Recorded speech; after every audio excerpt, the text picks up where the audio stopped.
Hi, everybody. Hello there. Welcome back. So, it's a brand new week. Yes, it is. How was your weekend?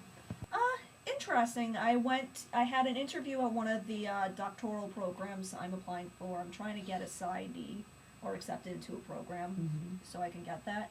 And it was in Boston, Massachusetts. So I got to go visit Boston. I dragged one of my friends there so I wouldn't have to travel alone. Unfortunately, it was not Will. He's still mad at me. I didn't get to go, but I'm not bitter. Much. So I brought my friend Ren, and she was a good sport about it. She wandered around town while I went to the interview. First day we got there on a Friday. We just wandered around, the Boston area. It was just absolutely beautiful there. The parks there. Have you ever been before? I've never been there before. Really? No.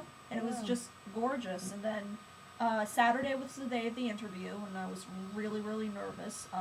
It had two parts: your solo interview and then a group interview. And during the solo interview, I kept on freaking out about the fact that I didn't have work experience. And the professor who was interviewing me, mentioned my GRE scores were good. I'm like, I didn't really think they were good. I thought I could do better. There are people there with better scores. No, the GRE is the standardized testing for when you want to go from undergraduate to grad school. For just psychology or just in general? There's a regular test, and then there's different subject tests for things like biology, psychology, anything that ends in ology, pretty much. Okay. I said I realize these scores are pretty good, but I always feel like I can do better because I'm very motivated to do well, and I'm always seek to improve myself. I try to put You're a it perfectionist. I am a perfectionist, but I try to spin it in a good way. And then the one question that I think I might have answered wrong is that she asked me if I felt like my lack of work experience was a disadvantage. And I said yes, because I gave her she asked me a question, I gave her my honest answer. And then afterwards I'm talking to some of the current students there, and one of them was like, oh, I didn't have work experience going in. Don't worry, it's fine. Like, oh, I wish you could have told me that like an hour ago. So that was that, and then we had the group interview, and she asked, well, how do you think the interviews are going? And I mentioned it's very stressful, but they're very into keeping people calm and really, getting to know the student themselves and taking care of the student. And I mentioned, this is all great and all, but I still feel the need to apologize for things that may not be bad things. And a guy in the group interview jumped right in, yeah, I agree. So I'm like, I think there are things wrong with my application that aren't necessarily wrong. I have a lot to offer. So, and then she basically, for the group interview, asked us to pick whether or not we were a hammer or a nail and explain why. And have a discussion on why we think we are a hammer or a nail. What did you pick? Nail. And I basically explained it, saying that the hammer, which may or may not be a person and may be fate itself, directs the nail, but it's the nail that for long term gets the stuff done. The nail has to stay behind and do the work of holding whatever together. Yes, but the hammer is the leader. The hammer. The nail is the follower. Well, I realized that there was 4 of us in the group. There was me and another girl and 2 guys. Both the guys said hammer. Both me and the other girl said nail, which I found really hysterical. And the guys said the same thing. I want to be in control. I'm the one with the power. See, I would have also picked hammer. And both me and the other girl were like, well, the nails are good too, though, because, you only really need one hammer, but it's the nails you keep going back to. And the nail needs to be strong. Yeah, but you're only one nail. You're not the group of nails. The nails are all the followers. The hammers are the people that get the job done. So in other words, Jackie's not getting into grad school anytime soon. So how was the rest of your time in Boston? The nails are strong too. Tough as nails. Nails need to be able to take the abuse of the hammer. Yes, but nails don't actually get the job done. Yes, we do. No, the hammer if there is no hammer, the nail doesn't do anything. The nail just sits there. The only way to get the hammer to work is if the nail... What does the hammer nail? Without the nails, what does the hammer hammer can still do work without the nail. What can you do with the hammer? You can hit somebody in the head.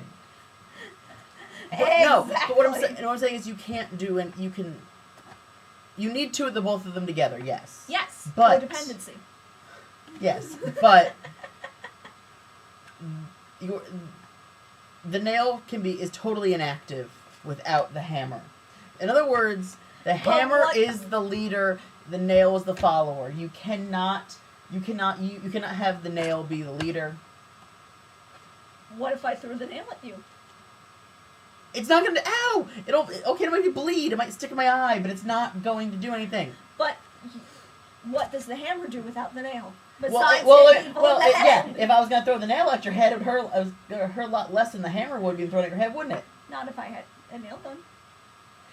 Well, that doesn't count. We're not talking about a nail gun, we're talking about a hammer and a nail. She was looking, anyway, the whole point of that was to see how we would discuss things just like that, and I felt really bad for the other girl in our group because she said nothing. It was basically me and the other two guys going back and forth on the pros and cons of the hammer. So I'm guessing you've had this. So you basically had this discussion already. So you came prepared for this discussion. But it was fun. It was a really interesting way to assess how we work with other people, though, which is what I understand was. And I've heard horror stories from other application processes. One guy was explaining his group interview, where basically the professor sat them all in a circle, sat down, and said nothing. And then finally, the group people started chatting within the group, and then at the end, the professor said, "I just wanted to see which one of you would take initiative." I like that. I like that, though. It's an interesting way, and I can see the logic in it, and in a way, it's a quite intelligent way to assess who is the leader in the group. But on the other hand, that's kind of mean. It's not really mean. It's actually quite smart, and I agree with it. And that's what I would do. I would do the exact same thing of sort of sit down and wait who takes initiative. Yes, exactly. Because that's the way you can tell who's going to be a real leader and who just is sort of going to sit there and sort of like.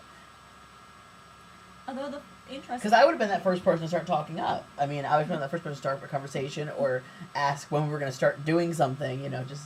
My, the soup's delicious. But anyway, so more about your time in Boston. Like, what did you guys go and do? Afterwards, the interview took until 3 in the afternoon. So I went out and met my friend at South Station, and she had gotten tickets to the aquarium. So we went. I've been to the aquarium in Boston too. Oh, did you see the penguins when you first walked in? Aren't they great? Awesome. They're so cute. There was just this huge tank that you go to right when you first go into the aquarium, and it's just lots of penguins and the wranglers, and they're so adorable.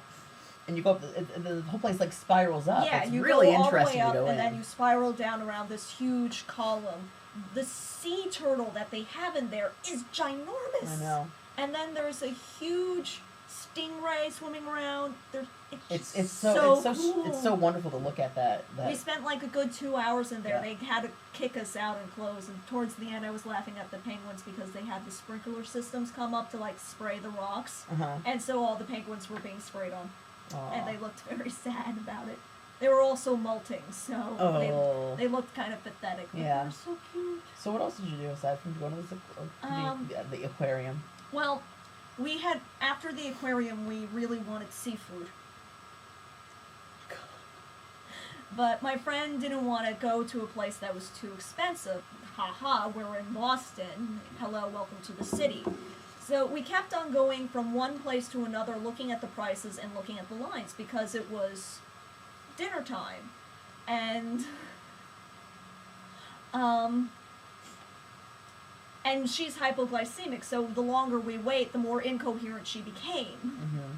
And finally, we sat down and legal seafood. We ate. The food was amazing. And that's what we did. All right. We'll be back with a little bit more in just a few minutes.